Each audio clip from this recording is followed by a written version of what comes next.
Hey guys, it's Holly, aka Pot of Minifig Pals, and today we will be talking about one of the most oddly proportioned LEGO sets that I've ever seen, and that is the 2020 Armoured Assault Tank. This is set 75283 and has 286 pieces and retails for 60 Australian dollars or 40 US dollars. And at the moment on LegoShop.com, this set is supposed to be releasing in the USA on September 1st, although apparently Targets might be getting them earlier on August 15th, so keep an eye out. Now this set has been one of the most popular this year, along with the 501st Battle Pack, and I believe that's purely because Ahsoka is in it. She is a very popular character and a very sought after figure. She can be quite expensive on Bricklink. Along with her, you also get Ahsoka's clone trooper and 2 battle droids, although technically one is supposed to be a driver battle droid, but they both look the same. There has been a lot of comments online saying that this AAT's proportions are severely out of whack, and when looking at it in this photo and watching reviews, I honestly didn't think it was that bad.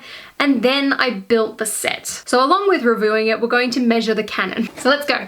So here is the AAT, and my first impressions when building it is yes, the canon is massive. It's even worse in real life. When I saw it in videos, it didn't look as bad, and then I built it, and I have to agree, it does look kind of funky. But before we go into that, let's have a look at the minifigures, and especially this Ahsoka, because she looks incredible. So here is Ahsoka, and literally all I can say is wow, like this figure looks amazing. And when I saw her on the box art, I had just started watching the Clone Wars and she quickly became one of my favorite characters. And like a lot of people, I am buying this set to have this figure. And I'm really glad I did because the figure turned out amazing. Ahsoka comes with 2 lightsabers with just the regular hilt piece. So I'll take them off and we can have a closer look at her. I'm pretty sure this Ahsoka is based off her season 6 variant, which is why her hairpiece is so much longer than some of the other figures from when she was a Padawan. Now, I've only seen pictures of this, but in my opinion, it does look pretty good. I agree that maybe it is a bit too long. I feel like if this bit here was just a tad shorter, it would look a lot better, but it doesn't look ridiculous in my opinion, unlike the canon on the top of the AAT. Her hair comes in a separate bag that is all sealed, and it was really hard to bring myself to open it because I was like, oh damn, this is a expensive piece, like this is very highly sought after, what am I doing? The hairpiece also has a gap between her head and the back so she can sit on a chair just like any other minifigure, which is really nice, and it's got some really nice printing all the way around. I think they did a really good job. The only real complaint I have, and that I've seen as well, is that this headpiece is just up a bit too high. I wish it was brought down a bit more, but it's not that big of a deal to me. It's fine in my opinion. This whole piece as well is rubberized, and underneath when taking it off, you can have a better look at her face print and her torso and leg prints. Her armor looks incredible, and it's got that shiny metallic printing on it, which I think looks really good. That same printing kind of carries round to the back, where she also does have an angry alternate face. Although I think her mouth kind of looks a bit funny on this side. I don't know. Why is it open? I feel like it could be like just a straight face rather than open showing teeth. And on the front side, she's just got a cheeky smile with her left eyebrow raised. Overall, LEGO did an amazing job on this figure, and I can see why she is so sought after. Not just because she's a great character, but because they've done such a great version of her. Next up, we have Ahsoka's clone trooper, who has the same torso and leg printing as the regular 501st troops and just has a different helmet print. He's also got a black blaster held, and I really like the design of this figure. I've seen people trying to flog him on eBay and Bricklink really expensive at the moment, which I personally don't really get. The only different thing about him is that helmet piece. I also believe that he is exclusive to this set, so maybe that's why he's going to be really sought after. I can imagine he might be that type of figure that in like 3 or 4 years, this figure could become very valuable, but at the same time, I wouldn't place my bets on it. Underneath his helmet, we've also got the new angry clone trooper head, which I personally really like. I think it's done a great job, and I love how the skin tone is more accurate as well. That's really good to see. The orange on the helmet just looks amazing as well and matches Ahsoka perfectly. Our second last figure is the ATT driver battle droid, who funnily enough looks exactly the same as the battle droid in this set, but never mind. Both of these characters have the standard droid legs and arms, but have a green torso and a printed face, which I think looks really nice. I personally haven't seen these or can remember seeing these in any of the episodes of the Clone Wars I've watched so far, but it's really nice to have some more battle droids, as I think they're hilarious and they're a pretty good character in my opinion. Both of them also come with a gunmetal grey blaster, which looks really good. I love the way it shines as well when it's hitting the light. I think that looks really good. But yeah, like a lot of people, I don't know why they have 2 different names written on the box. box considering it's the exact same figure. I guess it's just to show that one of them's supposed to be driving the AAT. Other than that, there's really no reason for them to have different names. So here is the AAT, and I don't have any other AATs, so I have nothing really to compare this with, but just on its own, I really like the style and the design and the color scheme they've gone for this. It's just that canon. And I want to talk about this canon first. So I'm going to talk about this entire top section first because I want to bring some maths into it and measure how long this thing actually is. So looking at the AAT from the side, it does look kind of odd. Like, I'm surprised this thing isn't falling over because I thought surely this would be very top heavy at first,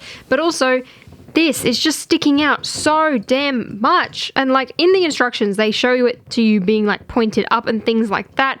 But like, and in the instructions, they show it to you being pointed up like that and stuff. And like, one of the things about this is it spins around. So it made me think, okay, what if I spin it completely around that way? If I was a kid playing with it, yeah, I'd probably do that. And then in that case, it looks like this. Like, does this not look extremely awkward? Like, you cannot tell me that that looks to scale, but also how is it still not really top heavy? Anyway, let's measure it. So, okay, so from the beginning to end, from where I'm sitting, it is approximately 28 centimeters or 11 inches. That's a very long canon. Now, if I pop the top off, I want to measure just the canon on its own. So this entire top section measures a grand total of 22 centimeters or around, is that an 8.25, 8.5, like 8.5-ish inches, okay? So that's a very long canon, okay? Very big. That's like the size of a small banana. Then the cannon itself, if we go directly from the base to the end of the cannon, and then just the physical black cannon itself is a grand total of 12 centimeters or 4.75 inches. That's a long cannon, okay? This thing is very big. Now, I've seen a lot of memes about it, people comparing it to Jack Sparrow's giant telescope from Pirates of the Caribbean. Honestly, it's very funny. It's very accurate, especially when building it. It doesn't look as big in videos to me. It looks ridiculous though in real life, and it's not going to make me hate the entire set, but it's definitely something to note. I plan on doing some modding to this. I just want to shrink it down a bit. I wish it kind of stopped around here-ish. I think that would look so much better for this set. I do really like the way they've done the antennas though with this sword piece and just a regular antenna piece, and how this roof can like lift up here, because if you look inside, there's just a nice big hole for where that little droid can sit down. It's really easy to get him in. I don't know if you can close it with him in there.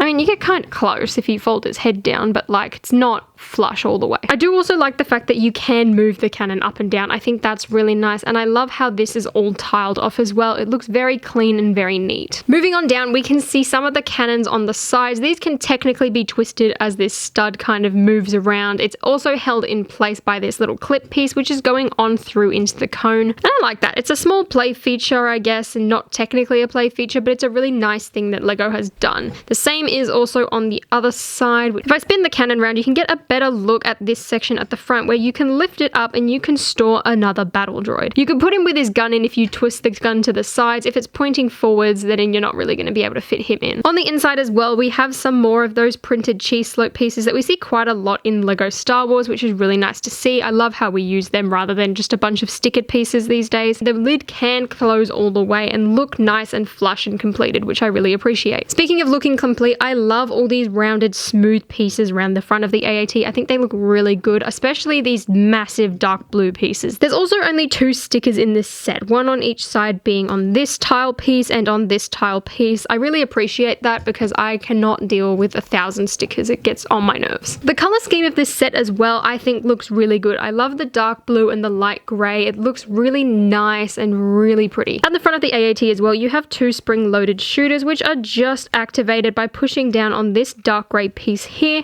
and then they go flying. I really like the inclusion of this, and I think it's a lot more effective than stud shooters. I personally prefer the look of the spring-loaded shooters because they're nice and discreet. The bottom of the AAT is all rounded off using these transparent round inverted pieces. I'm not too sure what they're called, and it just makes it easy to slide across the table and not scratch up all your plates, which I really like. It just kind of hovers around and makes it really easy to maneuver on a smooth surface like this. You can make it spin around. Also, speaking of spinning around, you can make this entire cannon spin around really fast like that. Also, speaking of spinning around, you can make this entire cockpit spin really fast.